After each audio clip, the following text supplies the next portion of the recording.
సమాచార సాంకేతిక రంగాన్ని మరో మలుపు తిప్పే అద్భుత శాస్త్ర సాంకేతిక పరిజ్ఞానానికి స్పెయిన్లో జరుగుతున్న ప్రపంచ మొబైల్ కాంగ్రెస్ వేదికైంది. సమాచార వినిమయ రంగంలో సర్వసాధారణాంశంగా మారిన వైఫై స్థానంలో ఇప్పుడు లైఫై అనే సరికొత్త టెక్నాలజీ వచ్చింది. వైర్లెస్ పరిజ్ఞానం కంటే 100 రెట్లు వేగంతో పనిచేయడం ఈ లైఫై ప్రత్యేకత కాగా, అత్యంత సులభంగా ఈ పరిజ్ఞానాన్ని అందిపుచ్చుకోవడం మరో ప్రత్యేకత. ఇంట్లో ఎల్ఈడీ బల్బు ఉంటే చాలు లైఫైకి కనెక్ట్ అవ్వచ్చు. ఊహించని వేగంతో అంతర్జాల మొబైల్ సేవల్ని అందుకోవచ్చు. ఎల్ఈడీ బల్బు నుంచి వచ్చే కాంతి ద్వారా అంతర్జాలాన్ని అందిపుచ్చుకునే ఈ పరిజ్ఞానంతో కేవలం 1 సెకండ్లో 23 సినిమాల్ని డౌన్లోడ్ చేసుకోవచ్చు.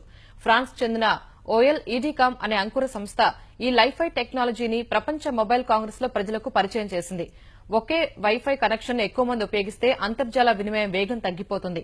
కానీ లైఫైలు మాత్రం వినియోగదారులందరికీ ఒకే వేగంతో అంతర్జాల సేవలు అందుబాటులోకి వస్తాయి. ఈ పరిజ్ఞానం పూర్తిస్థాయిలో అందుబాటులోకి వస్తే విమానాలు, రైళ్లు, హోటళ్లు, ఆసుపత్రుల్లో నాణ్యమైన అంతర్జాల సేవలు అందుబాటులోకి వస్తాయి.